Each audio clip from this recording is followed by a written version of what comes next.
Hello दोस्तों, आप लोगों का स्वागत है पगला एक्सप्लेन चैनल पे।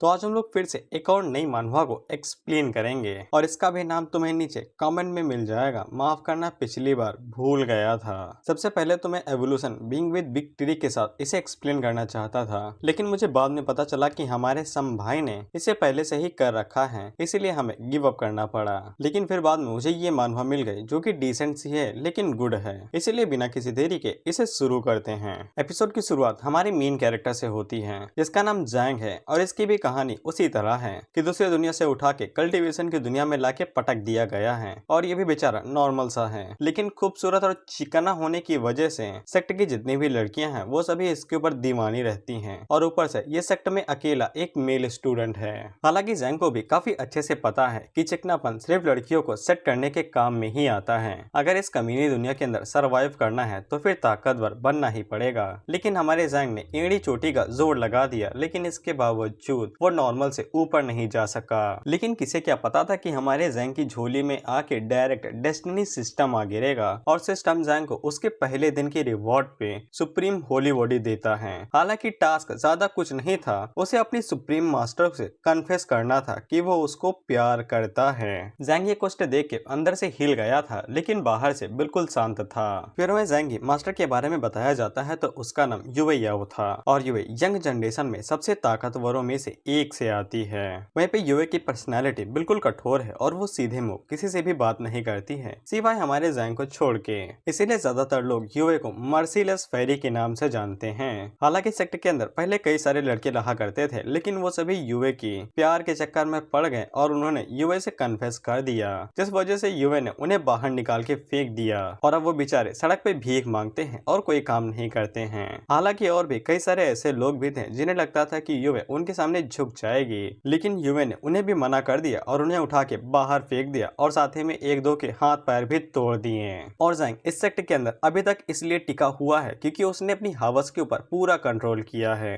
वो किसी भी लड़की को आंख उठा के नहीं देखता है और अपने काम से काम रखता है। अरे मैं तुम्हें ये बताना भूल गया, सिस्टम ने ये कहा है कि अगर जैंग अपनी मास्टर को कन्फेस नहीं करता है तो उससे उसकी कीमती चीज छीन ली जाएगी और वो कीमती चीज है बच्चे पैदा करने की शक्ति। उसी टाइम पे वहाँ पे युवे भी आ जाती है। जैंग बाहर से तो दिखाता है कि वो बिल्कुल शांत है, लेकिन अंदर से डरा हुआ था। युवे जैंग से उसकी कल्टीवेशन का हाल पूछती है तो जैंग आगे से इतना ही कहता है कि वो तो नॉर्मल ही है, जिसके बाद युवे उसकी तारीफ करती है क्योंकि युवे को ऐसा नहीं लगा था कि जैंग यहाँ पे टिक पाएगा, क्योंकि पूरे सेक्टर के अंदर लड़कियां भरी पड़ी हैं और ऐसे जैंग की हवस उसके ऊपर कब्जा कर ले, जिसके बाद युवे को उसे भी निकालना पड़ेगा। लेकिन इसके बावजूद वो इन सभी चीजों में नहीं बहका और यहाँ पे रह के अच्छे से कल्टीवेट कर रहा है। वहीं पे जैंग धीरे धीरे फटने लगती है क्योंकि अब कन्फेस करने को सिर्फ 2 ही मिनट बचे थे। 2 मिनट के अंदर अंदर वो अपनी एबिलिटी खो देगा। तो फिर जैंग वहाँ पे घुमा फिरा के कहने की कोशिश करता है, लेकिन युवे को कुछ भी समझ में नहीं आता है। तो जैंग डायरेक्ट कह देता है कि वो युवे को पसंद करता है। इस पे युवे को गुस्सा आता है और वो घूर के जैंग को देखती है और उसे कहती है कि बाबू तूने गलती कर दी है, मुझे लगा कि तुम बाकियों की तरह नहीं होगे, लेकिन तुम हो ही ऐसे, इसीलिए मुझे तुम्हारी ब्लड लाइन को कट करके यहाँ से दफा करना पड़ेगा और तुम्हारे साथ ही साथ कल्टीवेशन को भी लॉस्ट करना पड़ेगा। जिसके बाद युवे अपनी शॉट को जैंग की गर्दन के ऊपर रख लेती है, जिसपे जैंग को उसका अतीत याद आ जाता है कि जब जैंग छोटा हुआ करता था तब युवे ही उसे सेक्ट के अंदर लेके आए थी। इसके बाद युवे ने ही उसे पाल पोस के बड़ा किया, यानी कि उसका ख्याल रखा। और जब टियान अपनी कल्टीवेशन को पार नहीं कर पा रहा था तब भी युवे उसके साथ खड़ी थी और उसे सपोर्ट कर रही थी। और जब जैंग 10 साल का था तब युवे ने अपने हाथों से उसके लिए खाना भी बनाया था। इसीलिए जैंग युवे से कहता है कि अब वो और कंट्रोल नहीं कर सकता है। वो पिछले 15 सालों से उसे पसंद करता है, अब वो उसे कन्फेस करने वाला है। लेकिन जैंग युवे से कहता है कि वो उसके ही नक्शे कदम पे चलेगा और किसी और को परेशानी नहीं देगा। जिसके बाद वो भागते हुए जाता है और खाई से छलांग लगा देता है। साले का प्लान ये था कि वो जैसे ही छलांग लगेगा तब कुछ तो टाइम बचेगा ही, उसी के अंदर सिस्टम उसे गॉडली फिजिक दे देगा और वो बच जाएगा। लेकिन अभी भी सिस्टम को रिवॉर्ड देने में 6 सेकंड बाकी थे। अब जैंग को समझ में आ जाता है कि उसका टिकट कट गया, अब वो मरने वाला है। इसीलिए वो खुद को कोसते हुए कहता है कि वो ऊपर नपुंसक बन जाता, लेकिन कम से कम मरता तो नहीं। लेकिन उसी टाइम पे वहाँ पे युवे आती है जो उससे कहती है क्या तुम प्यार के लिए खुद को मार लोगे। जिसपे जैंग आगे से कहता है कि वो युवे के लिए ये सब कर रहा है, ना कि प्यार के लिए, जिससे लड़की शर्मा जाती है। इसके बाद वो जैंग को पकड़ती है और उसे खाई से बाहर फेंक देती है। हालांकि युवे उसे अभी भी कहती है कि उसने अपना फ्यूचर कॉमर्स लेके गवा दिया है, इसीलिए उसे सेक्टर से बाहर निकाला जा रहा है। जिसके बाद वो वहां से जाने लगती है। उसी टाइम पे जैंग का रिवॉर्ड कंप्लीट हो जाता है और उसको उसकी सुप्रीम गॉडली फिजिक दे दी जाती है, जिस वजह से वहां पे जैंग अवेकन होने लगता है और बहुत ज्यादा स्पिरिचुअल एनर्जी रिलीज होती है। और इतनी ज्यादा स्पिरिचुअल एनर्जी रिलीज होने की वजह से आसपास के जितने भी सेक्टर थे उन सभी को ये दिखाई देता है कि कहीं तो सुप्रीम बॉडी जाग उठी है। और साथ ही में हम लोग जंगल के अंदर एक कुत्ते को देखते हैं और उसको भी ये पावर दिखाई देती है। लेकिन इसके अलावा हम लोग चांद के ऊपर एक एस्ट्रोनॉट को देखते हैं और उसको भी किसी दूसरे प्लेनेट के अंदर से ये खतरनाक ताकत महसूस होती है। इधर जंग जैसे ही सुप्रीम बॉडी को पा लेता है तो उसकी कल्टीवेशन पहले के मुकाबले और भी ज्यादा बढ़ जाती है। जिसके बाद वो युवे से कहता है कि देखा, प्यार में पड़ने की वजह से मेरी कल्टीवेशन कितनी ज्यादा बढ़ गई। और वो युवे से कहता है कि अगर उसे भी कल्टीवेशन बढ़ानी है तो उसे भी प्यार में गिर जाना चाहिए। वहीं पे युवे अपने मन के अंदर सोचती है कि इसकी कल्टीवेशन काफी ज्यादा बढ़ गई है। सुप्रीम गॉडली फिजिक होने की वजह से ये बहुत ज्यादा लिमिटलेस हो गया है। फिर युवे जैंग से कहती है कि ये प्यार व्यार की फीलिंग छोड़ो, सबसे पहले अपनी सेफ्टी के ऊपर ध्यान दो। दरअसल सुप्रीम गॉडली फिजिक बहुत ज्यादा खास तरह की फिजिक होती है, जिसको एब्जॉर्ब करने के बाद कोई भी बंदा इसे पिल बना सकता है और उसे एब्जॉर्ब करने के बाद वो बंदा अपनी कल्टीवेशन को एक अलग ही लेवल पे ले जा सकता है। इसीलिए जैंग को अभी भाई एकदम सेफ्टी में रहना पड़ेगा, नहीं तो कोई भी बंदा आके उसे उठा के लेके जाएगा, जिसके बाद वो उसे एब्जॉर्ब कर लेगा। इसीलिए युवे जैंग से कहती है कि वो उसे सेक्टर से बाहर भेज देगी और वो यहाँ पे रह पे अकेले जो भी एनिमीज आने वाले हैं उनका सामना करेगी। हालांकि जैंग जाना नहीं चाहता था क्योंकि ये उसकी जिम्मेदारी है कि वो यहाँ पे रुक के उनका सामना करे, क्योंकि वही इन्हें यहाँ पे लाने वाला है। लेकिन युवे उसे चुप करा देती है। उसी टाइम पे हम लोग देखते हैं कि आसमान के ऊपर से 3 सेक्टर के लीडर नीचे उतर रहे थे, जो कि उन दोनों से कहते हैं क्या तुम्हें सच में लगता है कि हम तुम्हें जाने देंगे। हम देखते हैं कि वहाँ पे 3 हाई सेक्टर के लीडर्स आते हैं, जिनमें से हम लोग लड़की के बारे में बात करेंगे, बाकी दोनों को लात मारो। लड़की का नाम किंगलिन है, जो कि अर्थ सेक्टर की लीडर है और ये रिश्ते में युवे की बहन और जैंग की आंटी लगती है सेक्टर के तौर पे। हालांकि युवे उन तीनों से ही कहती है कि यहाँ से दफा हो जाओ, उन्हें कुछ भी नहीं मिलेगा। लेकिन किंगलियन आगे बढ़ती है और वो युवे से कहती है कि तुम्हारे डिसाइपल ने सुप्रीम होली बॉडी को अवेकन किया है, लेकिन तुम्हारे जैसा कमजोर सेक्टर उसे कभी भी मदद नहीं कर पाएगा कल्टीवेट करवाने के लिए। इसीलिए तुम हमें इसे हमारे सेक्टर के अंदर दे दो। तुम्हारे जैसे बूढ़ी औरत वैसे भी उसका ख्याल कहाँ रख पाएगी। लेकिन युवे आगे से साफ मना कर देती है और कहती है कि मेरा डिसाइपल बहुत ज्यादा चालाक है और वो तुम्हारे जैसे सेक्टर में कहीं नहीं जाएगा जिनकी शकल डीमन जैसी होती है। इसमें जैंग भी आगे से कहता तो फिर बाकी बचे 2 सेक्टर के लीडर आगे से कहते हैं कि इसे हमारे सेक्टर में भेज दो, हमारे पास तो वैसे भी बहुत ज्यादा रिसोर्स हैं। लेकिन युवे आगे से उन दोनों से कह देती है कि अपना रास्ता नापो, तुम्हें कुछ भी यहाँ पे नहीं मिलेगा। जिसके बाद जैंग बोलना शुरू करता है कि उन तीनों का सेक्टर उसे कुछ भी नहीं कर पाएगा, क्योंकि उसकी होली सुप्रीम बॉडी इस दुनिया की पूरी की को एब्जॉर्ब करती है। तो फिर वो लोग उसकी कैसे मदद करेंगे। अगर जैंग का अंदाजा गलत नहीं है तो ये तीनों सेक्टर उसे अपने सेक्टर के अंदर लेके जाएंगे, जिसके बाद उसे पिल के अंदर रिफाइन कर देंगे और उसके बाद उसकी पिल को एब्जॉर्ब करके अपनी कल्टीवेशन को बढ़ाएंगे। जिसपे तीनों ही आगे से अजीब सा मुंह बना के कहते हैं कि ऐसा क्या कह रहे हो भतीजे, हम तुम्हारे साथ ऐसा कुछ भी नहीं करेंगे। जिसपे जंग आगे से उंगली दिखाते हुए कहता है कि मेरी जगह इसे ले जाओ। इसके बाद हम लोग देखते हैं कि उन्हें समझ में आ जाता है कि बातचीत से कुछ भी नहीं होगा, इसीलिए सभी लोग अपने अपने वेपन निकाल लेते हैं और वो युवे से कहते हैं कि अब जोर जबरदस्ती से ही ये काम करना पड़ेगा। इसके बाद वो सभी लोग युवे के ऊपर हमला करते हैं, लेकिन युवे काफी ताकतवर थी और वो अपनी शॉट का इस्तेमाल करते हुए उनके हमले को ब्लॉक कर लेती है। लेकिन युवे अकेले उन तीनों का सामना नहीं कर पा रही थी, इसीलिए जैंग भी आगे बढ़ता है और वो अपनी पावर का इस्तेमाल करते हुए युवे को बूस्ट देता है। जैंग की एनर्जी की वजह से उन लोगों को काफी ज्यादा मजा आता है, क्योंकि उसकी एनर्जी काफी शक्तिशाली थी। फिर वहाँ पे एक तगड़ा धमाका होता है और दोनों ही पार्टीज पीछे की तरफ खिसक जाती हैं। हालांकि युवे ने अपनी बॉडी का इस्तेमाल किया था उस धमाके को रोकने के लिए, ताकि जैंग को चोट न लगे और वहीं पे युवे काफी ज्यादा घायल हो चुकी थी।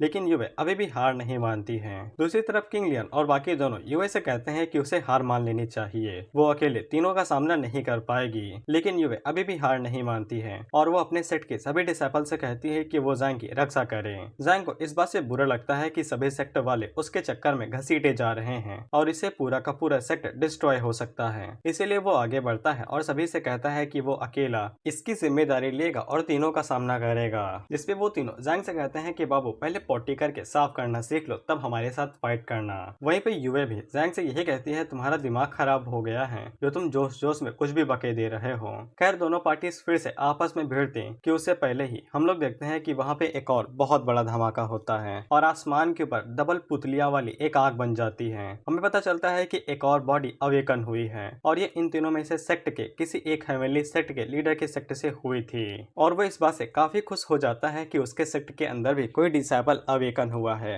वहीं पे युवे अपने मन के अंदर सोचती है डबल पीपल अवेकन बॉडी काफी ज्यादा खतरनाक होती है और इस वजह से हेवनली सेक्ट अब और भी ज्यादा पावरफुल हो जाएगा। जिसके बाद होना क्या था, हेवनली सेक्ट उन दोनों को धोखा देता है और उनसे कहता है कि अपने पास तो एक बॉडी आ गई है, अब तुम दोनों इसके लिए लड़ो, मैं तो चला। और इतना कहने के बाद वो अपने सेक्टर में वापस लौट जाता है, जिसपे वो दोनों आगे से बस इतना ही सोचते हैं, भड़वा साला धोखा दे गया। तो वो दोनों तुरंत वहां से खिसकते हुए कहते हैं कि अब दुनिया के अंदर दो दो सुप्रीम बॉडी आ गई हैं, इसीलिए वो दोनों एक दूसरे को बराबर की टक्कर देंगे और दुनिया के अंदर शांति बनी रहेगी। जिसके बाद दोनों ही वहां से तुरंत खिसकने लगते हैं, लेकिन जैंग किंग लियान के स्टॉकिंग पकड़ लेता है और उससे कहता है कि तुम कहाँ पे भाग रही हो, अभी तो बहुत ज्यादा चिल्ला रही थी। लेकिन उसी टाइम पे उसकी स्टॉकिंग फट जाती है, जिसपे किंग लियन आगे से पता नहीं कैसे तो कुछ कहती है कि तुम बहुत ज्यादा बदतमीज हो जो ये सब हरकत कर रहे हो। जिसपे जैंग और युवे दोनों ही हैरान और अपने मन के अंदर सोचते हैं कि ये तो बच्चे बिगाड़ रही है, इसे पकड़ना पड़ेगा। किंग लियन वहां से जाते हुए कहती है कि वो अगली बार जैंग से भाई बिल्कुल भी पोलाइटली बात नहीं करेगी और उसको निचोड़ लोगी।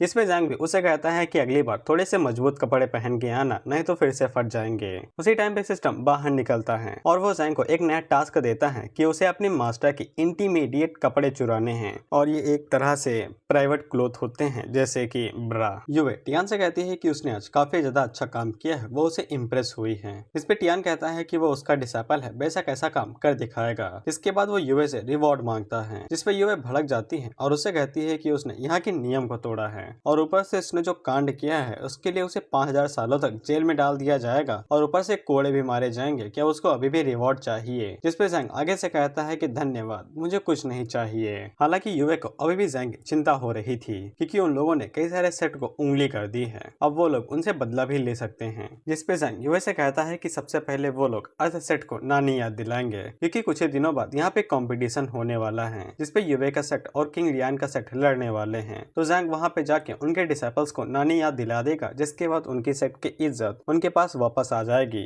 जिसके लिए युवे भी मान जाती है और वो जैंग से कहती है कि वो उसको वहाँ पे भेज देगी और वो साथ ही में कई सारे एल्डर्स को भेजेगी उसकी रक्षा करने के लिए। और बोनस के तौर पे युवे जैंग के साथ एक जूनियर सिस्टर को भेजेगी, जिसे जैंग काफी ज्यादा खुश हो जाता है कि उसे कई सारी खूबसूरत लड़कियों के साथ घूमने का मौका मिलेगा। और जैंग उसे पूछता है कि ये जूनियर सिस्टर कौन होगी, जिसपे युवे आगे से बताती है कि हमारे ग्रैंड एल्डर की सबसे प्यारी डिसाइपल जैंग लुयान। जिसपे जैंग का अजीब सा मुंह बन जाता है और वो आगे से कहता है कि वो सुअर जिसको खाने को दे तो बस और कोई काम नहीं है। फिर हमें लुयान को दिखाया जाता है जो कि सच में जूनियर सिस्टर है और ये सच में एक तरह से पिघी है क्योंकि ये खाने पीने के मामले में मुझसे भी 4-5 हाथ आगे है। और लुयान जैंग का दिमाग खा रही थी उसे ये पूछते हुए कि उसकी कल्टीवेशन काफी अच्छी है, क्या उसके पास चांस है कि वो भी होली बॉडी को अवेकन कर सकती है। जैंग उसे साफ कहता है कि अपन इंचार्ज है, इसीलिए सबसे पहली बात अपना मुंह बंद रख, दूसरी बात मेरा कहना मान, तीसरी बात पिग की तरह खाना बंद कर। जिसपे लुयान अपना मुंह फुला के दूसरी तरफ देखने लगती है।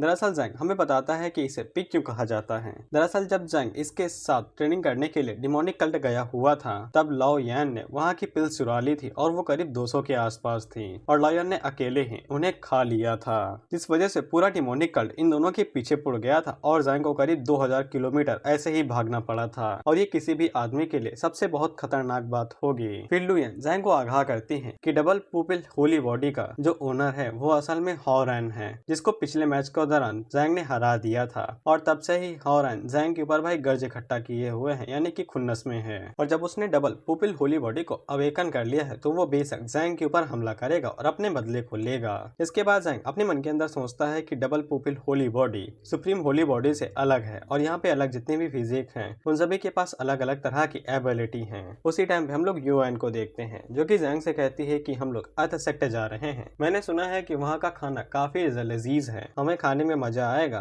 तो फिर जैंग उसके ऊपर चिल्लाते हुए कहता है कि हमेशा खाना खाना खाना, कभी काम धंधे पे भी ध्यान दे दो। उसी टाइम पे हम लोग युवे को देखते हैं और इसने जानबूझ के दोनों को एक साथ भेजा है क्योंकि युवे को ऐसा लगता है कि दोनों इसी सफर के दौरान काफी ज्यादा मैच्योर हो जाएंगे। इसके बाद वो अपने मन के अंदर सोचती है कि जैंग ने अचानक से उसे कन्फेस क्यों किया और वो इस सोच में पड़ जाती है क्या प्यार सच में ताकतवर होने के लिए मायने रखता है। फिर दोनों इसी तरह से डोरा दी एक्सप्लोरर खेलते खेलते अर्थ सेक्टर तक आ जाते हैं। हम लोग देखते हैं कि जैंग वहाँ पे बहुत ज्यादा मशहूर था, जितनी भी सेट की लड़कियां थी वो सभी जैंग के ऊपर फिदा थी, लेकिन लड़कियां तो लड़कियां, लड़के भी जैंग के ऊपर फिदा थे और वो आगे से कहते हैं कि उन्हें भी जैंग काफी हैंडसम लगता है, इसके लक्षण ठीक नहीं है। फिर वहाँ पे सेक्ट की लीडर किंग लियन आती है जो कि जैंग और लू यान को वहाँ पे वेलकम करती है, जिसपे जैंग भी आगे बढ़ता है और वो किंग लियन को आगे से ग्रीट करता है। किंग लियन जैंग से कहती है कि वो उसके साथ अकेले में बात करना चाहती है, ये एक पर्सनल मामला है। जिसके बाद हम लोग देखते हैं कि जैंग किंग लियन के साथ अकेले चला जाता है और वो किंग लियन से पूछता है कि वो लाओ यान को अपने साथ क्यों नहीं लेके आई, जिसपे किंग लियन आगे से कहती है कि वो अभी काफी ज्यादा छोटी है और उसकी कल्टीवेशन भी काफी कम है, इसीलिए वो उसकी बातों को समझ में नहीं पाएगी। इसके बाद किंग लियन जैंग से कहती है कि लेकिन वो दोनों काफी ज्यादा मैच्योर हैं और बड़े हैं और दोनों के रास्ते भी एक जैसे हैं, इसीलिए वो दोनों खुल के बात कर सकते हैं। जिसपे जैंग अपने मन के अंदर सोचता है कि मैं लकी हूँ या फिर अनलकी कि मैं शेर की गुफा के अंदर खुद ही जा रहा हूँ। हम देखते हैं कि वो दोनों जैसे ही अपनी डेस्टिनेशन पे पहुंचते हैं तो वो डेस्टिनेशन एक हाई क्लास का 5 स्टार बेडरूम था। जिसके बाद किंग लियन आगे से भाई पिछवाड़े पे मारने वाली चाबुक उठाती है और वो जैंग से कहती है कि अब वो उसके साथ राजा जी खेलेगी। जिसपे जैंग तुरंत समझ आता है कि लड़कों को हमेशा सावधान रहना चाहिए जब वो बाहर निकलते हैं, खासकर लड़की के साथ। जिसके बाद वो अपनी इज्जत संभालने लगता है, लेकिन तभी उसे याद आता है कि वो इस मौके का फायदा उठा के सिस्टम के टास्क को पूरा कर सकता है। जिसके बाद वो सबसे पहले किंग लियन के पास जाता है और उससे कहता है कि उन्हें खेलना तो चाहिए लेकिन उससे पहले उन्हें नहा लेना चाहिए क्योंकि ये काफी ज्यादा जरूरी रहता है। जिसपे किंग लियन जैंग की बात मान जाती है और उससे कहती है कि वो नहाने के लिए बाथ टब को रेडी करती है और उसके अंदर नीम की पत्तियां डालेगी। जिसके बाद वो वहाँ पे पानी भरने के लिए जाते हैं और धीरे धीरे अपने कपड़े उतारने लगती है। वहीं पे जैंग उंगलियों के बीच से झांकते हुए कहता है कि वो नहीं देख रहा है और किंग लियन जैसे ही अपने ऊपर के कपड़े उतारती है तो जैंग को मौका मिलता है। इसके बाद वो भागते हुए जाता है और कपड़ा पकड़ के वहाँ से भाग लेता है और वो भागते हुए किंग लियन से कहता है कि वो दोबारा उसकी पकड़ में नहीं आएगा और वो साथ में उसके कपड़े भी लेके जा रहा है। इस पे किंग लियन उससे कहती है कि साले तू तो गया। इसके बाद हम लोग देखते हैं कि जैंग फुल स्पीड से भाई भाग रहा था। सिस्टम जैंग को रिवॉर्ड देता है जो कि था दोइस्ट फ्रूट और इसके अंदर हेवन का कंटेंट है, यानी कि हेवनली एनर्जी है। खैर उसी टाइम पे वहाँ पे लू यान भागते हुए आती है और वो भी भाई बुलेट ट्रेन की स्पीड से भाग रही थी। वो सीधा आके जैंग के पास रुकती है और उसे बताती है कि पूरा सेट उसके पीछे पड़ा है क्योंकि उसने सेट के अंदर किसी पेड़ के ऊपर से फ्रूट खा लिया था, अब वो उसकी जान के पीछे पड़ गए हैं। उसी टाइम पे हम लोग देखते हैं कि वहाँ पे सेक्ट के लोग आ जाते हैं जो कि लाठी डंडा उन दोनों के ऊपर फेंक के मारने लगते हैं। जैंग वहाँ से तुरंत भागते हुए अपने मन के अंदर सोचता है कि पता नहीं वो सीक्रेट एल्डर्स कहाँ पे रह गए हैं, उन्हें तो हमारी रक्षा करनी चाहिए। उसी टाइम पे हम लोग सीक्रेट एल्डर्स को देखते हैं जो कि भाई 11 बजे सो के उठते हैं और वो कहते हैं कि चलो अब काम पे लगने का टाइम हो गया है, हमें 2 बच्चों की रक्षा करनी है। खैर वो दोनों अपनी जान बचा के भाग ही रहे थे कि उसी टाइम पे हम लोग देखते हैं कि वहाँ पे उड़ते हुए 3 एल्डर्स आ जाते हैं, जिनमें से हमें पता चलता है कि ये किंग लियन की डॉटर है जिसका नाम जुन वो यान है। जैंग हमें बताता है कि ये भी एक तरह से परवर्ट है, यानी कि ठरकी, और वो अपने मन के अंदर सोचता है कि आज का दिन ही खराब है कि मैं माँ और बेटी दोनों के हाथों पकड़ा जाऊंगा और कुचला जाऊंगा। उसी टाइम पे हम लोग देखते हैं कि वो यान आगे से बताती है कि जो लू यान ने जो फ्रूट खाया था वो पेड़ पे जो लगा था वो खास तरह का फ्रूट था, इसीलिए अब उसे सजा देनी पड़ेगी। और हमें यह भी पता चलता है कि लू यान और वो यान दोनों एक दूसरे को जानते हैं और वो दोनों ही एक दूसरे से कड़ी नफरत करते हैं, जिससे जैंग के पसीने छूटने लगते हैं कि अब उसे दोनों को ही संभालना पड़ेगा सेम टाइम पे। फिर जैंग लू यान से पूछता है कि वो यान को कैसे जानता है, जिसपे लू यान आगे से बताती है कि जब वो एक सेक्टर से वापस आ रही थी तब वो यान ने उसकी चॉकलेट चुरा ली थी और चॉकलेट चुराने के बाद वो इतनी जोर से भागी कि लू यान उसे पकड़ ही नहीं पाए और यही इस कहानी का सबसे दर्दनाक पार्ट है। वो यान आगे से कहती है कि बस एक कैंडी स्टिक के लिए तुम इतना रो रही हो, जिसपे लू यान आगे से रोते हुए कहती है कि वो खरीदी थी यार, चख भी नहीं पाई थी। वो यान अपनी शॉट को बाहर निकालते हुए लू यान से कहती है कि ये टॉपिक पुराना हो गया है, तुमने मेरा फ्रूट खाया है और इसकी सजा तुम्हें लेनी ही पड़ेगी। जैंग लड़ाई को बंद करवाने की कोशिश करता है कंपनसेट कह के, लेकिन वो यान मान ही नहीं रही थी।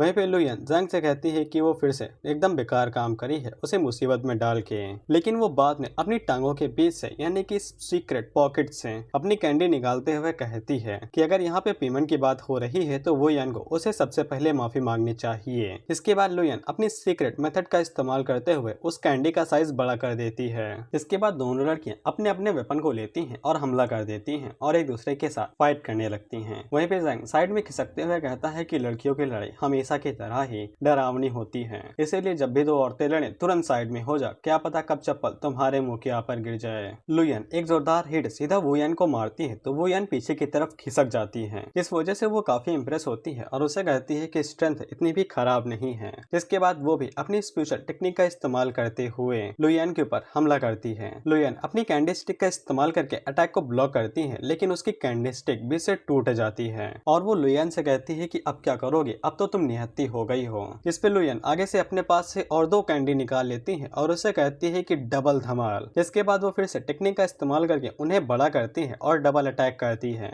जिसको वो यान बिल्कुल भी हैंडल नहीं कर पाती है और उसको हिट खा के जिसके बाद वो डायरेक्ट पीछे की तरफ जाके गिरती है। लेकिन उसी टाइम पे उसका बड़ा भाई वहाँ पे आता है और वो उसे पकड़ लेता है, जिससे वो यान नीचे नहीं गिरती है और इसका नाम जुन वो आओ है। और वो उन दोनों से कहता है क्या तुम लोग सच में मेरी प्यारी बहन को इस तरह से चोट पहुंचाना चाहते हो। वहीं पे जंग उसको देख के अपने मन के अंदर सोचता है कि जुन उसके ही लेवल पे है, इसीलिए उसे कम नहीं समझा जा सकता है। इसके बाद दोनों लौंडे आगे बढ़ते हैं और एक दूसरे को ग्रीट करते हैं। वहीं पे जुन जंग से कहता है कि उसकी छोटी बहन ने एक दूसरे को चोट पहुंचाई है, ये तो गलत बात है। जिसपे जंग सीधा भाई मना कर देता है और वो आगे से कहता है कि लुयान उसकी बहन ही नहीं है। जिसपे लुयान का आगे से भाई रोने जैसा मुंह बन जाता है और वो जंग से कहती है क्या मैं तुम्हारी बहन नहीं हूँ? क्या तुम अभी अपनी छोटी ही बहन को भूल गए? क्या तुम उसे और ज्यादा प्यार नहीं करते हैं? जिसके बाद वो रोते हुए जंग के कंधे के ऊपर हाथ मारने लगती है। जंग अपने मन के अंदर सोचता है कि ये पिक तो हद से ज्यादा चालाक है, समझ गई कि बचेगी नहीं तो एक्टिंग करने लगी। वो यान चिल्लाते हुए कहती है कि तुम दोनों भाई बहन हो, तुम दोनों का एक ही सरनेम है। वहीं पे जुन अपने मन के अंदर सोचता है कि जंग इस तरह से पत्थर दिल हो चुका है कि वो अपने फैमिली के प्यार को ही भूल गया।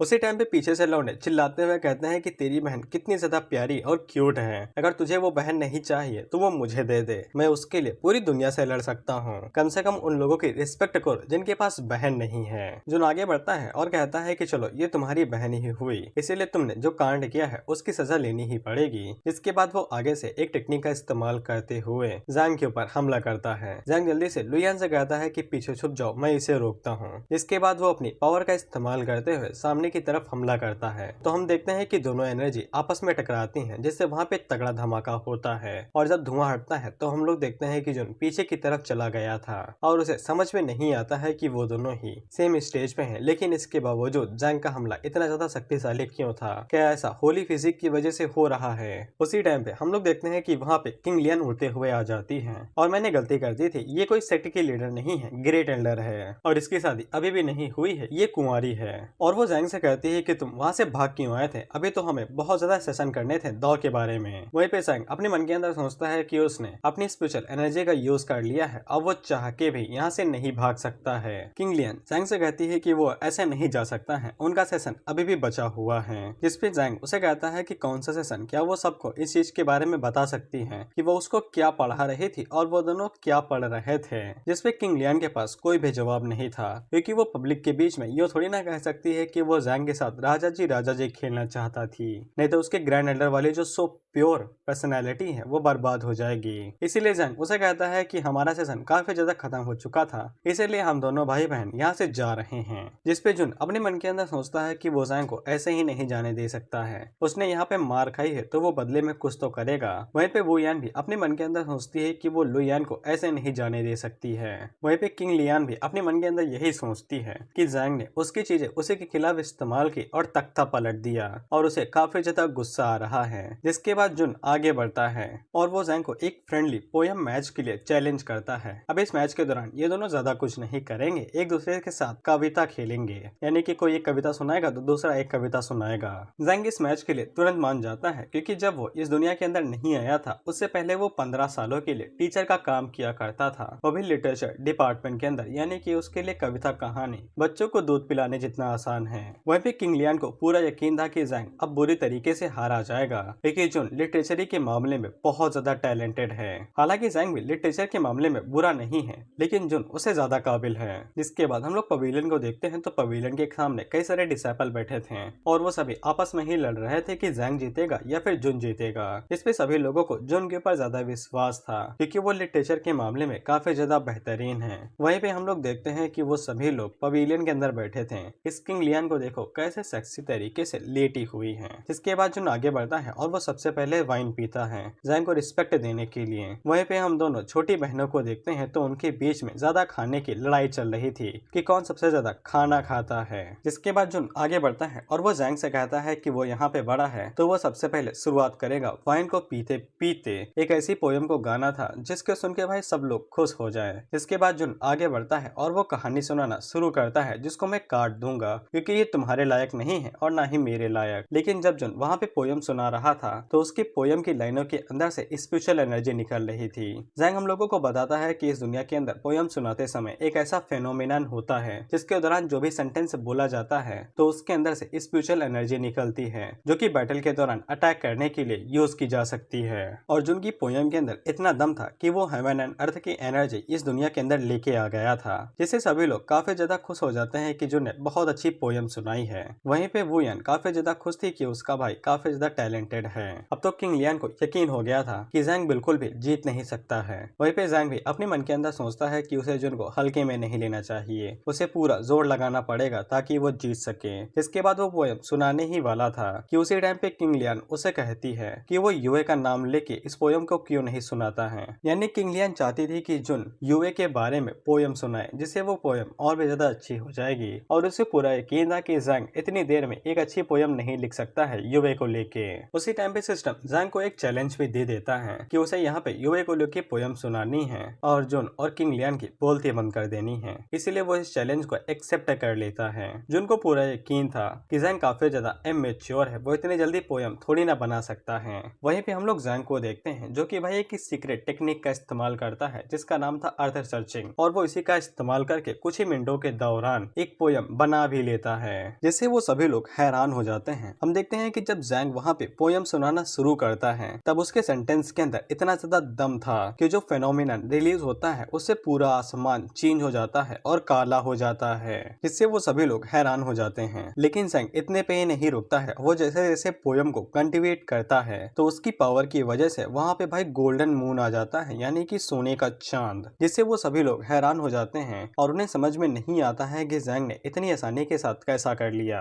और वहीं पे हम लोग जुन को देखते हैं और ये पहला ऐसा बंदा है जिसको मैंने देखा है कि वो अपने अपोनेंट से हारने के बाद भी खुश है। और जुन जैंग की तारीफ भी कर रहा था कि वो काफी अच्छे तरीके से पोयम को गा रहा है और जैंग अपनी पोयम को कंटिन्यू करते रहता है। फिर हमारी मुलाकात यूए से होती है और उसे भी ये भाई गोल्डन मून दिखाई देता है और उसे पता चल जाता है कि ये काम जैंग ने किया है। लेकिन जब वो उस गोल्डन मून को देखती है तब उसे दिल के अंदर थोड़ा सा उदास फील होता है। दरअसल जैंग ये पोयम जो गा रहा था ये यूए के लिए ही थी जो कि उन दोनों के प्यार को दर्शाती है। इधर सभी लोगों के मन के अंदर भी दुख आने लगा था क्योंकि जैंग की पोयम कुछ ज्यादा ही सैड थी। इधर हम लोग जुन को देखते हैं और इसको अपनी ही छोटी बहन के ऊपर क्रश है और वो कहता है कि ये तो मेरी छोटी बहन है लेकिन मैं इसे बहुत ज्यादा प्यार करता हूँ। वहीं पे किंग लियान को समझ में नहीं आ रहा था कि जैंग उस बॉडी औरत के लिए इतनी अच्छी लाइनें कैसे गा सकता है। और वहीं पे लुयान के ऊपर कोई असर ही नहीं हो रहा था को पोयम का, और वो आगे से कहते हैं कि पता नहीं सभी लोगों का मुंह अचानक से अजीब क्यों हो गया। फिर जैंग अपनी पोयम को कंप्लीट करता है तो सभी लोग उसके लिए चीयर करते हैं और उसको विजेता बना देते हैं। जुन भी आगे बढ़ता है और वो जैंग से अपनी हार को एडमिट कर लेता है तमीज के साथ, जिसपे जैंग उसे कहता है कि ये तो फ्रेंडली फायर था, हमें कोई भी दिक्कत नहीं है। और वो अपने मन के अंदर खुश होता है कि वो सिस्टम से अब मैजिक पॉइंट को भी ले पाया है। वहीं पे हम लोग किंग लियान को देखते हैं और उसे समझ में ही नहीं आ रहा था कि वो जैंग से हार कैसे गई, लेकिन उसे ये बात समझ में आ जाती है कि जैंग यूए को सच में बहुत ज्यादा पसंद करता है और वो अपने मन के अंदर सोचती है कि वो भी जैंग के प्यार को डिजर्व करती है। इसीलिए वो आगे बढ़ती है और जैंग से पूछती है कि यूए के अंदर ऐसा क्या है जो कि मेरे अंदर नहीं है। और वो जैंग से कहती है कि अगर वो अगली बार पोयम लिखता है तो वो क्या उसके लिए भी लिखेगा। और वो जैंग से पूछ ही लेती है क्या जैंग दिल के अंदर कहीं भी उसे पसंद करता है, जिसपे जैंग आगे से भाई कुछ भी नहीं कह पाता है। जैंग अपने मन के अंदर सोचता है कि एक मुसीबत टली नहीं दूसरी आ गई और वो किंग लियान से कहता है कि तुम्हें अपना प्यार अपने डिसाइपल्स को देना चाहिए ना कि मुझे। इसके अलावा तुम कुछ भी हो सकती हो लेकिन मास्टर नहीं हो सकती हो जो कि मेरे सिर्फ एक ही मास्टर हैं। और मेरी आंखों के दौरान हम दोनों ज्यादा देर तक एक दूसरे को नहीं जानते हैं, लेकिन इसके बावजूद मैं तुम्हें पसंद करता हूँ, लेकिन तुम मेरी सिर्फ एक अच्छी दिल की सीनियर हो और कुछ भी नहीं। इस पे किंग लियान आगे से कहती है कि मैं तुम्हारी सीनियर बिल्कुल भी नहीं हो सकती हूँ। इसके बाद वो जैंग के ऊपर लिपट जाती है और उससे कहती है कि तुमने तो मेरी कच्ची हुई चुराई थी और उसको लेके भाग गए थे। और वो जैंग के ऊपर कंधे के ऊपर हाथ रख के कहती है कि मैं समझ सकती हूँ तुम शर्मिंदा हो इतने सभी लोगों के बीच में, लेकिन हम लोग प्राइवेट में इसके बारे में अच्छे से बात करेंगे। वहीं पे हम लोग लुयान को देखते हैं जो कि अपने मन के अंदर सोचती है कि बड़ा भाई तो ठरकी निकला, इसे दूरी बना के रखनी पड़ेगी। वहीं पे जुन आगे से कहता है कि सीनियर ब्रदर मुझे ये नहीं पता था कि आपकी ऐसी भी हॉबी है। वहीं पे वुयान आगे से कहती कहती है कि मेरे भाई को छोड़ के जितने भी मर्द हैं सबके सब ठरकी हैं साले। इसके बाद किंग लियन जैंग के ऊपर चढ़ने लगती है तो जैंग आगे से कहता है कि सभी लोग गलत समझ रहे हो, मैंने वो सिर्फ इसीलिए चुराई थी ताकि मैं उसके बारे में स्टडी कर सकूं,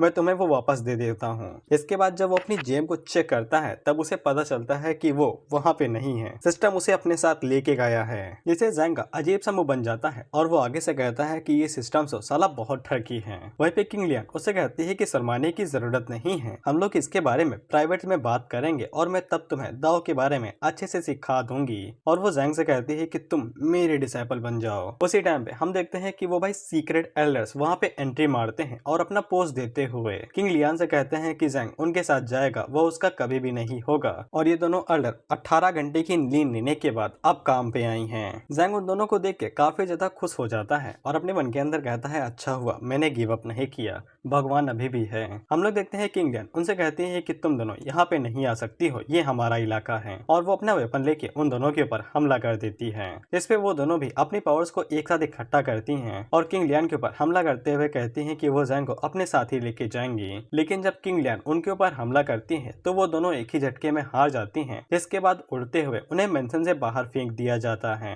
लेकिन वो दोनों कह के जाती हैं कि वो वापस जरूर आएंगी। इसके बाद किंग लियन पीछे मुड़ती है और वो जैंग और लू यान को देखते हुए डरावनी हंसी हंसने लगती है। इससे वो दोनों बेचारे इतने ज्यादा डर जाते हैं कि कोने में बैठ जाते हैं। किंग लियन उन दोनों को डराते हुए कहती है कि जितनी जोर से चिल्लाना है चिल्ला लो, लेकिन तुम्हारी मदद करने के लिए कोई भी नहीं आएगा। उसी टाइम पे हम लोग देखते हैं कि वो दोनों एल्डर युवे को अपने साथ लेके आ जाती हैं और युवे किंग लियन से कहती है कि वो उनके डिसाइपल को कभी भी नहीं छू पाएगी जब तक वो यहाँ पे खड़ी है। जैंग जैसे ही अपनी मास्टर को देखता है तो वो काफी ज्यादा खुश हो जाता है कि उसे बचा लिया जाएगा। वहीं पे हम लोग जुन को देखते हैं जो कि मर्सीलेस फेरी युवे की तारीफ करता है कि ये काफी ज्यादा खूबसूरत है, मुझे जैंग से जलन हो रही है। लेकिन उसकी बहन उसकी आंखें बंद करने लगती है ये कहते हुए कि उसे मत देखो नहीं तो ठरक में पागल हो जाओगे।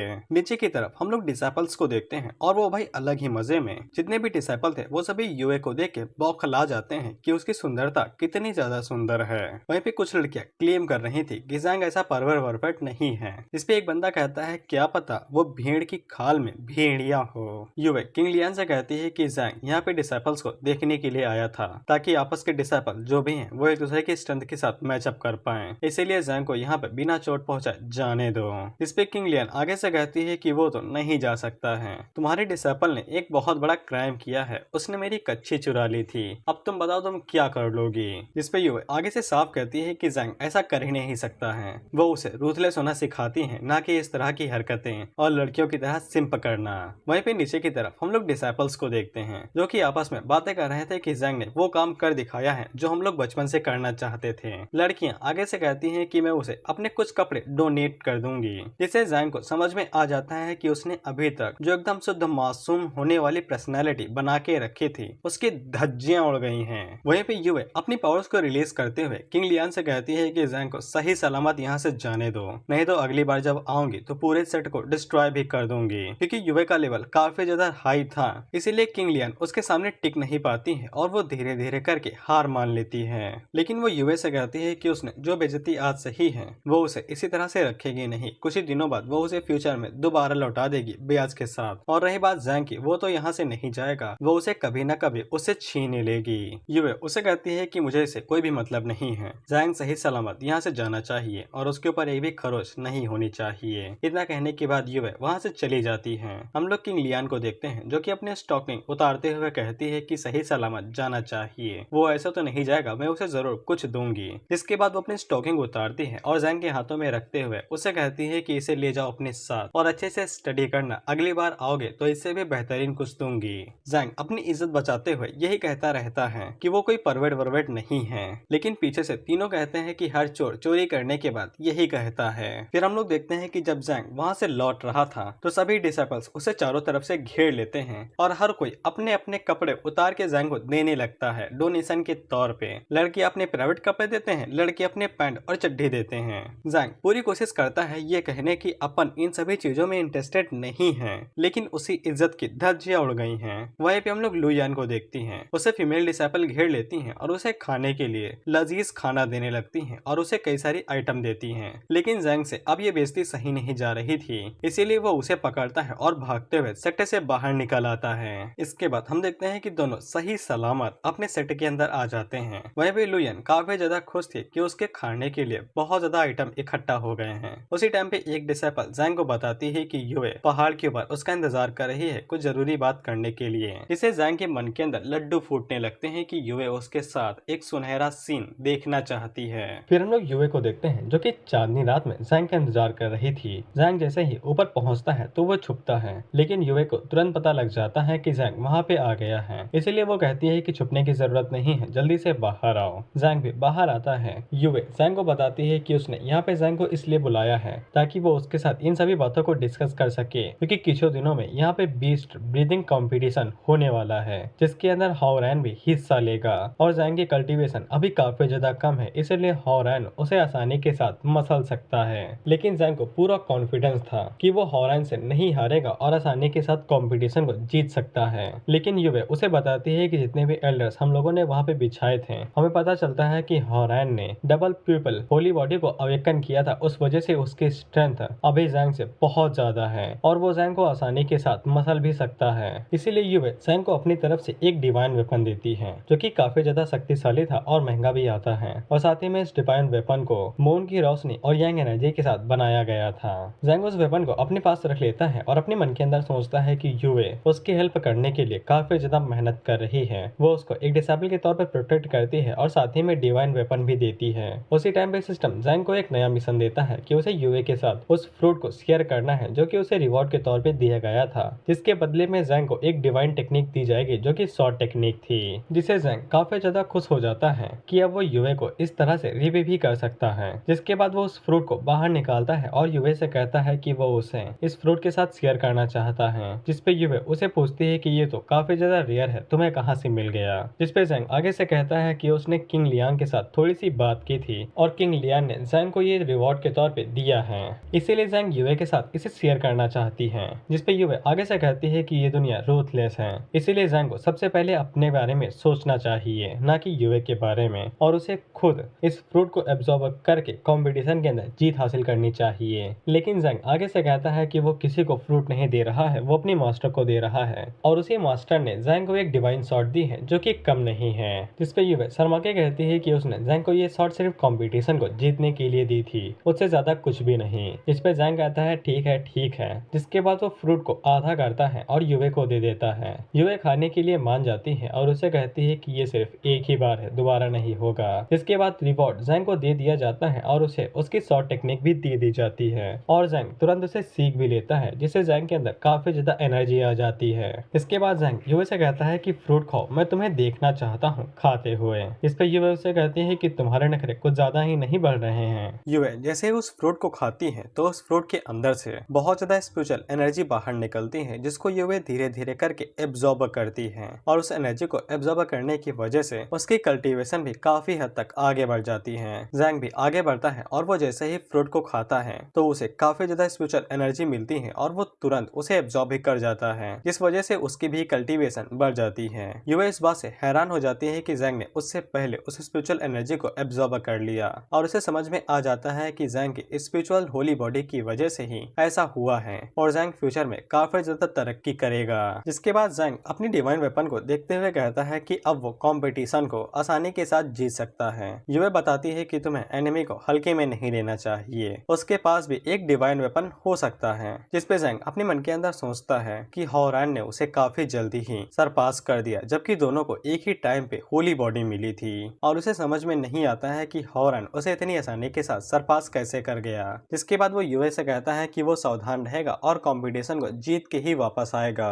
लेकिन युवे जैंग से कहती है कि लुयान को फिर से अपने साथ लेके जाओ, उसे थोड़ा सा एक्सपीरियंस मिलेगा। जिसपे जैंग के पास कोई भी ऑप्शन नहीं था और वो मान जाता है। जिसके बाद हम देखते हैं कि वो दोनों ही कंपटीशन के लिए रास्ते पे निकल जाते हैं। हम लोग जंगलों के अंदर से आग उठते हुए देखते हैं तो हमें पता चलता है कि लुयान ने अकेले एक सुअर को पकड़ा और उसे पका के खा रही है, सिर्फ ब्रेकफास्ट के लिए। जैंग उसे कहता है कि तुम सच में भूखड़ हो कि सुबह सिर्फ नाश्ते के लिए ही पूरा सुअर निगलने वाली हो। जिसपे लुयान आगे से कहती है कि उसे जिंदगी के बारे में नहीं पता है, हमेशा खाते पीते रहना चाहिए। फिर वो जाते हुए जैंग से कहती है कि वो मशरूम लेने के लिए जा रही है ताकि वो पिग के साथ उसे खा सके। जैंग उसे कहता है कि सावधान रहना, इस जंगल के अंदर कई सारे डिमोनिक बीस्ट भी हैं, पता चले खाना खाने की जगह पे तुम ही उनका खाना बन जाओ। उसी टाइम पे हम लोग एक डिमोनिक बीस्ट को देखते हैं जिसकी नजर सीधा पकते हुए सुअर के ऊपर थी। इसके बाद वो बिजली की तरह आगे बढ़ता है और सुअर को पकड़ के वहाँ से तुरंत भाग जाता है। वहीं पे हम लोग लुयान को देखते हैं और उसके आंसू आ जाते हैं और वो जैंग से कहती है कि वो सुबह से उसे पकाने की कोशिश कर रही थी,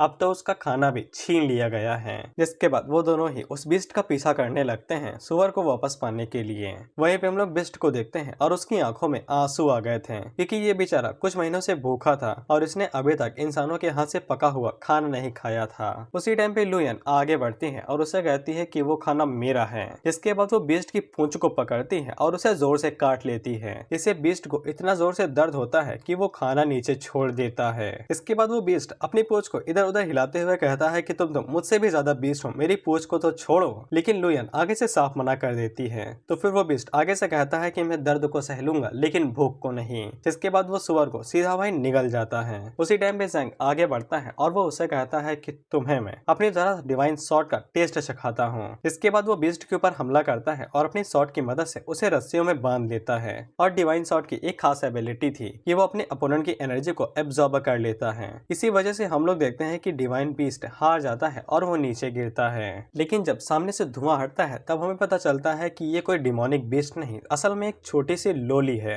जो कि आगे से रोते हुए कहती है कि उसे भूख लगी है और वो और ज्यादा मीट खाना चाहती है। वहीं पे लुयान के मुंह में पानी आ जाता है और वो आगे से कहती है कि ये तो उस पिग से भी ज्यादा टेस्टी लग रही है। वहीं पे जैंग को समझ में नहीं आता है कि ये खतरनाक बीस्ट अचानक से प्यारी सी लोली कैसे बन गई। इसके बाद वो लोली उन दोनों से भाई क्यूट होके कहती है कि उसने थोड़ा सा मीट ही खाया है, वो दोनों उसके साथ कुछ भी नहीं करेंगे ना। जिसपे जैंग आगे से कहता है कि क्यूट होने का कोई भी फायदा नहीं है, वो तब तक ही सही सलामत है जब तक वो उन्हें बदले में कुछ नहीं देती है। वहीं पे लुयान आगे से कहते हैं कि ये तो पिग से भी ज्यादा टेस्टी है, इसने हमारा खाना खाया है, हम इसे खा लेते हैं, हिसाब बराबर। जिसपे लोली उन दोनों से कहती है कि तुम दोनों डेविल्स हो, यू आर सैटन, तुम इंसान की खाल में भेड़िए हो। इसके बाद वो आगे से खांसते हुए कहती है कि ऐसा लगता है कि अब यही करना पड़ेगा। इसके बाद वो अपने पंख खोलती है और उड़ते हुए ऊपर जाके उन दोनों को बताती है कि वो डिवाइन बीस्ट की रिकार्नेशन है जिसका नाम बाइजे है और इन लोगों को उसकी रक्षा करना चाहिए ना कि खाना चाहिए। जिसपे लुयान आगे से कहती है कि डिवाइन बीस्ट ये तो और भी ज्यादा टेस्टी होगा, इसे पकड़ के खा लेते हैं। इस पे जैंग आगे से कहता है कि तुम झूठ बोल रही हो, तुम एक नॉर्मल सी लोली हो जिसके पंख और कान है और कुछ भी नहीं। उसी टाइम पे सिस्टम जैंग को एक भाई मिशन देता है कि उसे बाइजे, ये भाई रिकार्नेशन है सच में, कि उसे लोली को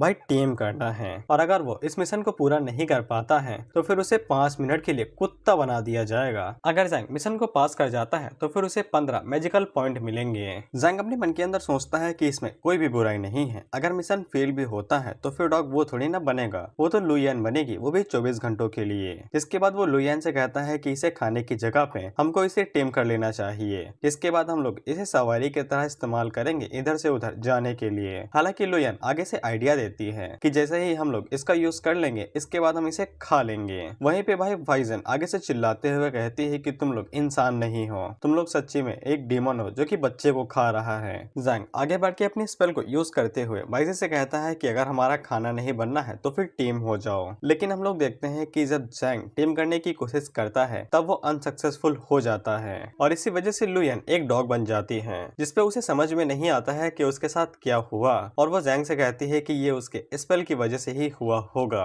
वहीं पे जैंग समझ जाता है कि वो छोटे मोटे स्पेल का इस्तेमाल करके बाइजे को टीम नहीं कर सकता है। उसी टाइम पे बाइजे लुयान के ऊपर चिल्लाते हुए कहती है कि ये तो मुझे खाने वाली थी लेकिन खुद एक कुत्ता बन गई है, अब मैं इसे खा लूंगी। उसी टाइम पे लुयान आगे बढ़ती है और उसके ऊपर एक जोरदार थप्पड़ मारती है जिससे बाइजे को समझ में आ जाता है कि भले ही ये डॉग बन गई है लेकिन इसके बावजूद बहुत ज्यादा शक्तिशाली है। जैंग इसी बात का फायदा उठाता है और वो तुरंत वहाँ पे सर्वेंट एंड मास्टर का कॉन्ट्रैक्ट बाइजे के साथ फॉर्म कर देता है। बाइजे उसे रजिस्टर भी नहीं कर पाती है क्योंकि जैंग का ऑरा काफी ज्यादा शक्तिशाली था।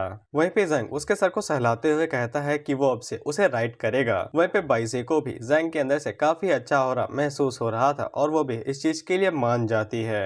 वैसे मेरा एक सवाल है, FBI कहाँ पे है, ये लोली के ऊपर कैसे राइड कर सकता है? उसी टाइम पे लुयान जैंग से कहती है कि उसका एक सजेशन है कि हम लोग बाइजे को बचे हुए खाने के तौर पे इस्तेमाल कर सकते हैं। जिसपे जैंग उसे कहता है कि सबसे पहले अपने ऊपर ध्यान दो, कुछ टाइम के लिए तुम इसी तरह से क्यूट डॉग बन के रहने वाली हो। जिसपे लुयान उसके ऊपर चिल्लाते हुए कहती है कि ये उसी की गलती है और वो जैंग से पूछती है कि वो दोबारा इंसान कब बनेगी। जिसपे जैंग उसे बताता है कि ज्यादा टाइम टाइम नहीं, 24 घंटों के बाद फिर से अपनी ह्यूमन फॉर्म में आ जाओगी। फिर वो तीनों कंपटीशन की तरफ आगे बढ़ने लगते हैं। अगले दिन हम लोग देखते हैं कि कंपटीशन शुरू हो जाता है और उसी जगह पे हम लोग हॉरैन को देखते हैं, जो कि नीचे की तरफ देखते हुए सोचता है कि सब लोग तो आ गए हैं लेकिन ज़ैंग अभी तक नहीं आया है। फिर हमारी मुलाकात फिर से एक लड़की से होती है जो कि एक मिस्टीरियस स्पिरिट है और इसका नाम जीजी है और इसी ने हॉरैन को फोर्स किया था डबल प्यूपल होली फिजिक को अवेकन करने के लिए। जीजी हॉरैन से कहती है कि वो उसकी मदद करेगी कंपटीशन को जितवाने में, लेकिन हॉरैन साफ मना कर देता है, ये कहते हुए कि वो उसके बिना ही इस कंपटीशन को जीत सकता है। जिसपे जीजी हॉरैन से कहती है कि उसको ताकत नहीं चाहिए। हॉरैन कहता है कि तुम यहाँ पे पिछले 3 सालों से मेरी बॉडी के अंदर रह रही हो, मुझे ताकत तो चाहिए लेकिन अपने बलबूते पे तुम्हारी मदद के बिना, और क्या तुम्हारे जाने का टाइम नहीं हुआ है। जिसपे जीजी आगे से कहती है कि उसको हॉरैन का ब्लड काफी ज्यादा पसंद है, इसीलिए वो उसके साथ रहना चाहती है। और इसके अलावा क्या हॉरैन को खुश नहीं होना चाहिए कि उसके पास एक पर्सनल लेडी है जिसको उसके अलावा और कोई भी नहीं देख सकता है। लेकिन हॉरैन भाई अपना सख्त लौंडा, उसे घंटा फर्क नहीं पड़ता। उसी टाइम में वहाँ पे कुछ लोग आते हैं और वो हॉरैन की बेइज्जती करते हैं, ये कहते हुए कि हॉरैन ने तो होली फिजिक जगा ली है लेकिन वो एक तरह से रिसोर्स ही है पावर को बढ़ाने के लिए। जिससे हॉरैन को काफी तेज गुस्सा आता है और वो बेरहमी के साथ एक ही बार में उन सभी लोगों को मार गिराता है। वो लोग जैसे ही मरते हैं तो जीजी उनके ब्लड एसेंस को चुरा लेती है और उसका सिगार बना के उसे फूंक जाती है। मुझे तो इसके ऊपर क्रश आ रहा था लेकिन ये तो गंजीड़ी निकली। उसी टाइम पे नीचे के लोग अपने मन के अंदर सोचते हैं कि ज़ैंग तो बेफालतू में ही बदनाम है रूथलेस सेक्ट में होने के लिए। असली रूथलेस तो ये है, साला एक ही झटके में इन लोगों को बेरहमी के साथ मार दिया। उसी टाइम पे हम लोग देखते हैं कि बाइजे के साथ वहाँ पे ज़ैंग एंट्री मारता है, लेकिन बाइजे के ब्रेक फुल हो जाते हैं जिस वजह से वो सीधा बिल्डिंग से टकराता है और वहाँ पे एक बहुत बड़ा धमाका होता है। जिसके बाद ज़ैंग की मुलाकात डायरेक्ट हेरॉन से होती है और वो दोनों ही एक दूसरे को देख के भाई घूर रहे थे।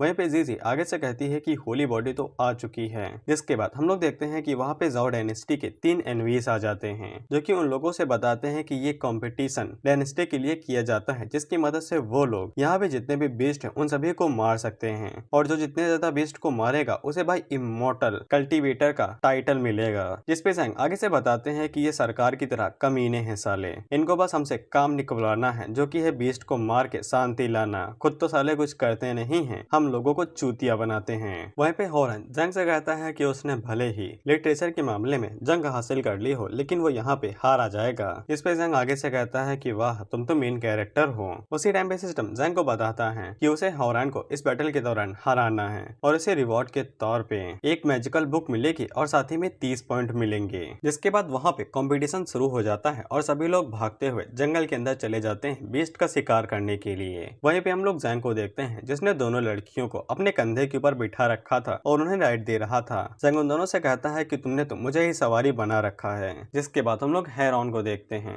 जीजी उसे पूछती है क्या उसके पास कोई प्लान है कि वो कैसे कंपटीशन को जीतेगा और ज़ैंग की कटिया खड़ी करेगा। जिसपे हॉरन अपना प्लान बताता है कि वो सबसे पहले ज़ैंग को ऑब्जर्व करेगा, सिचुएशन को देखेगा, जिसके बाद वो उसके ऊपर स्नीक अटैक करके उसकी भाई खटिया खड़ी कर देगा। जिसके बाद हम लोग देखते हैं कि भाई जंगल के अंदर एक बहुत शक्तिशाली बीस्ट आता है और ये पक्का वो डॉग वाला मीम है, गारंटी देता हूँ। सभी लोग उसको देख के काफी ज्यादा घबरा जाते हैं क्योंकि यही सबसे शक्तिशाली बीस्ट अभी के लिए है। जिसके बाद वो भागते हुए उन सभी लोगों के ऊपर हमला कर देता है। वो डॉग भाई सभी लोगों के ऊपर एक ही एक पंच मारता है और सभी लोग एक ही झटके में हार जाते हैं। जिसके बाद हम लोग एक एक्सपर्ट को देखते हैं जिसका नाम जिनसी है और ये मिक्स्ड एलिमेंट सेक्ट का एक एक्सपर्ट है और वो आगे से कहता है कि सभी लोग तो हार चुके हैं, अब मुझे ही इन सभी चीजों का बेड़ा पार करना पड़ेगा। जिसके बाद वो बीस्ट से लड़ने के लिए सामने चला जाता है। फिर जियानसी वहाँ पे अपने अटैक की तैयारी कर ही रहा था कि और पोस्टर वोस्टर ले ही रहा था कि उसी टाइम पे वो बीस्ट उसके ऊपर सरप्राइज अटैक करता है और इतनी जोर से घूंसा मारता है कि वो उड़ते हुए पीछे जाके गिरता है और वो तुरंत अपनी समाधि ले लेता है। उसी टाइम पे वहाँ पे ज़ैंग एंट्री मारता है और वो उन लोगों से कहता है कि काफी अच्छे से लड़ाई कर रहे हो। वो सभी लोग ज़ैंग को जैसे ही देखते हैं तो उसको भाई बाहुबली की तरह पूछने लगते हैं कि अब हमारा भगवान आ गया है, अब यही हमें इस बिस्ट से छुटकारा दिलाएगा। जिसपे ज़ैंग भी वहाँ पे हीरो की तरह एक्ट करता है और सभी से कहता है कि सब लोग पीछे हट जाओ। जिसके बाद वो जियानसी के पास जाता है और उसकी आंखें बंद करके कहता है कि तेरी आत्मा को शांति मिले। जिसपे जियानसी चिल्ला के कहता है कि साले मरा नहीं हूँ, जिंदा हूँ। लेकिन वो बिस्ट अभी भी रुका नहीं था और वो अपने पंजों का इस्तेमाल करते हुए हमला करता रहता है। इसके बाद ज़ैंग आगे बढ़ता है और अपनी डिवाइन शॉट का इस्तेमाल करते हुए एक तरह की टेक्निक को यूज करता है जो कि सिस्टम ने उसे दी थी। इसके बाद वो बीस्ट के ऊपर इतने सारे स्लैशेस मारता है कि उसके बालों को भाई काट देता है और बीस्ट को नंगा कर देता है। बीस्ट अपनी इज्जत बचाते हुए कहता है कि कैसे कैसे लोग हैं यहाँ पे, इतने ज्यादा शक्तिशाली हैं कि कपड़े भी फाड़ देते हैं। बीस्ट तुरंत वहाँ से भागते हुए कहता है कि मेरे पास मत आओ, तुम लोग मॉन्स्टर हो।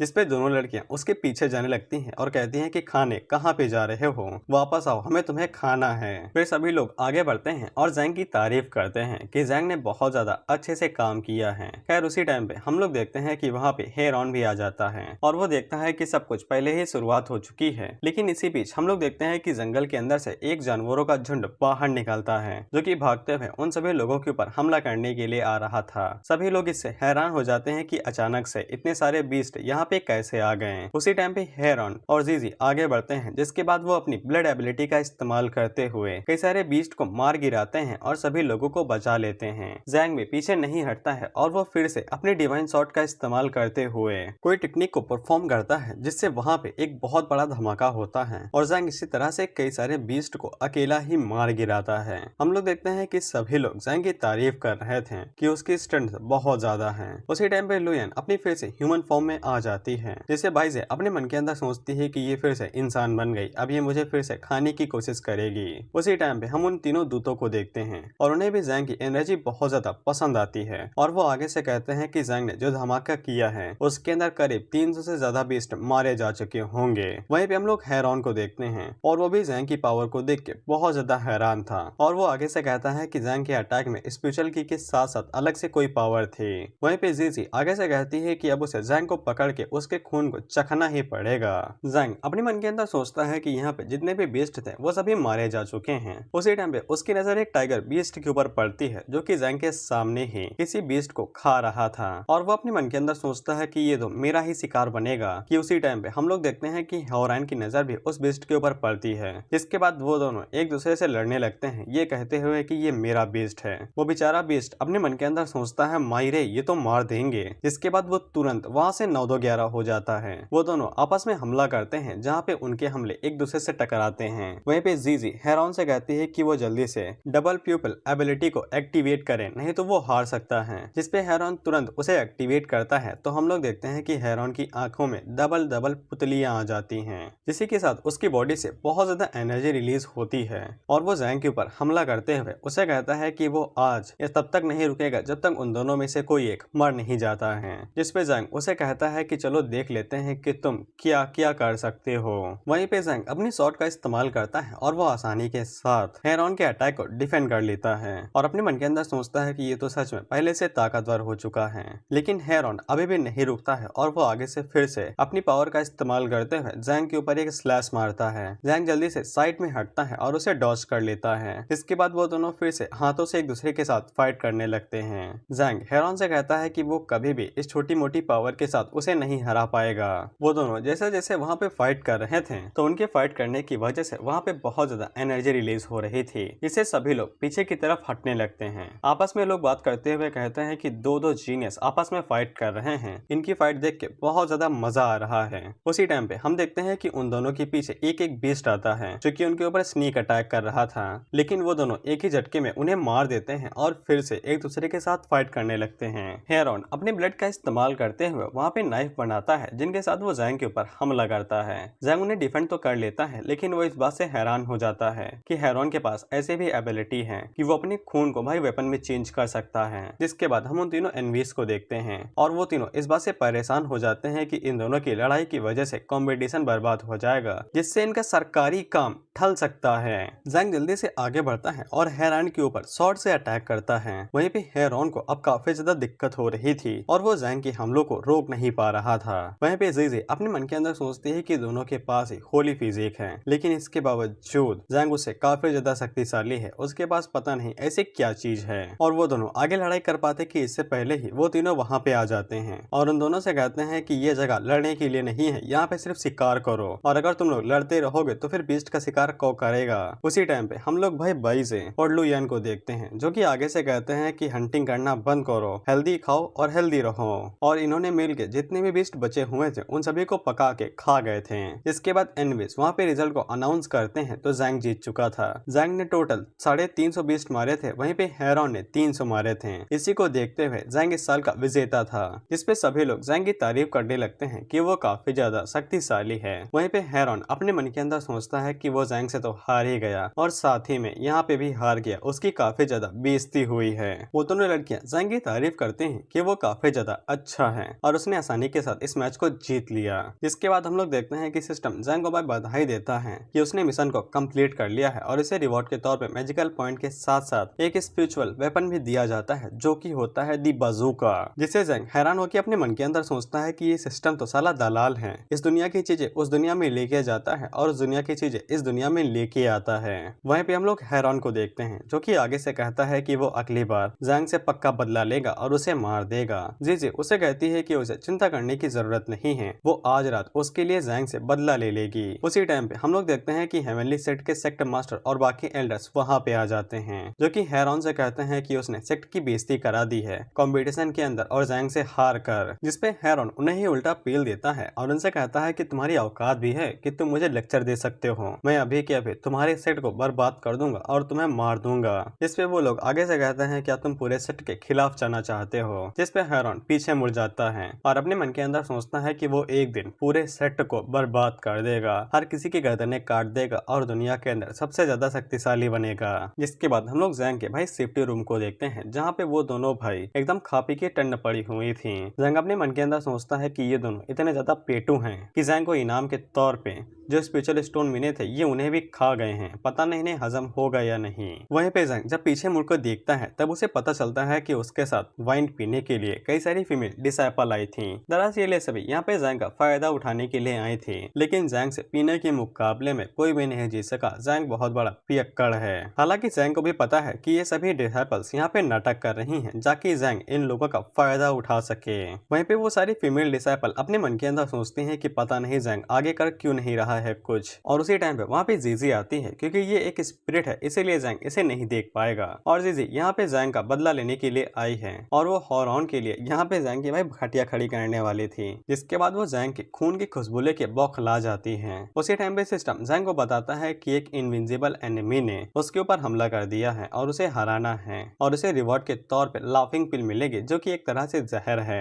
और अगर जैंग मिशन को फेल करता है तो उसका एक रैंडम ऑर्गन छीन लिया जाएगा हमेशा के लिए। जैंग को तुरंत पता चल जाता है कि जो एनिमी है वो उसकी गर्दन के पास है क्योंकि गर्दन पे उसे ठंडा ठंडा महसूस हो रहा था, इसीलिए वो जल्दी से पीछे घूमता है और जीजी को पकड़ के उसी के ऊपर लेट जाता है। जिससे जीजी भी हैरान हो जाती है कि इसे कैसे पता चला कि मैं इसके पीछे थी। अब जैंग को ये नहीं पता है कि उसका एनिमी मेल है या फिर फीमेल। जिसके बाद जैंग आगे बढ़ता है और जीजी के गालों को खींचते हुए कहता है कि मुझे तो कुछ ज्यादा ही सॉफ्ट मिल गया। जिसपे जीजी तुरंत भाई पीछे खड़ी होती है और अपने मन के अंदर सोचती है कि इसका ऑरा बहुत ज्यादा शक्तिशाली है, लेकिन इसके बावजूद जीजी जिस फॉर्म में है उस फॉर्म में जैंग उसे कभी भी नहीं हरा सकता है। जिसके बाद वो अपनी किक के साथ जैंग के ऊपर हमला करती है, लेकिन जैंग अपने ऑब्जर्वर की एबिलिटी के साथ उसकी टांग को पकड़ लेता है। जिसके बाद वो उसे पीछे की तरफ झटक देता है। जिससे जीजी फिर से हैरान कि ये किस मिट्टी का बना हुआ है। जिसके बाद वो फिर से जैंग के ऊपर क्लॉ अटैक करती है, लेकिन जैंग जल्दी से पीछे की तरफ घूमता है और डॉज कर लेता है। लेकिन जो पीछे लड़कियां पड़ी हुई थी वो क्लॉ जाके उनके ऊपर लगता है और उन लड़कियों को ऐसा फील होता है जैसे कि जैंग ने उनके ऊपर भाई उसी तरीके से मारा है जैसे कि तुम लोग जानते हो मैं अब से अब शब्दों का यूज नहीं करूंगा, मैं अच्छा बच्चा हूँ। जिसपे वो सभी लड़कियां खुश हो जाती हैं कि जैंग ने उनके साथ ऐसा किया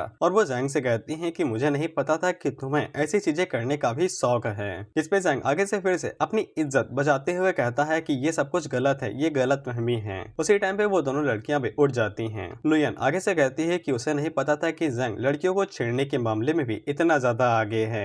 जी तुरंत समझ आती है कि अब उसको यहाँ से तुरंत भागना पड़ेगा क्योंकि सिचुएशन गड़बड़ हो गई है। जिसके बाद वो वहाँ से भागने ही वाली थी कि उसी टाइम पे जैंग अपने हाथ को आगे बढ़ाता है और वो गलत चीज को पकड़ लेता है। जैंग आगे से कहता है कि ये कुछ तो सॉफ्ट सॉफ्ट सा है। इसके बाद हमें एक कहानी बताई जाती है कि जैसे कि एडम ने एक फ्रूट को पकड़ लिया था जिससे एडम को भाई भगवान की शक्ति मिली थी, उसी तरीके से जैंग ने कुछ ऐसी चीज को पकड़ लिया है जो कि उसे शक्ति देगी। अब होना क्या था, जीजे को इस बात से भाई अचानक से आ जाती है शर्म। इसके बाद वो तुरंत जैंग के ऊपर एक खींच के थप्पड़ मारती है और वहाँ से गायब हो जाती है। जैंग को कुछ भी समझ में नहीं आता है कि उसके साथ अभी क्या हुआ, लेकिन उसका मिशन जरूर कंप्लीट हो जाता है और उसको उसके सारे रिवॉर्ड दे दिए जाते हैं। और इसी के साथ ये एपिसोड यहीं पे खत्म होता है। और भाई सच्ची ये वीडियो भाई कल आने वाली थी, लेकिन तुम्हारी किस्मत इतनी ज्यादा खराब है ना कि शर्म को भी शर्म आ जाए। मुझे तो ऐसा लगता है कि मेरा बैड लक तुम लोगों को लग गया है, क्योंकि मैंने इस वीडियो की जितनी भी रिकॉर्डिंग्स थी वो परसों रात को ही कंप्लीट कर ली थी। सिर्फ एडिटिंग बची थी जिसके लिए मात्र 4 से 5 घंटे लगते हैं बस। लेकिन तुम्हारा बैड लक तुम्हारे साथ हमेशा रहेगा।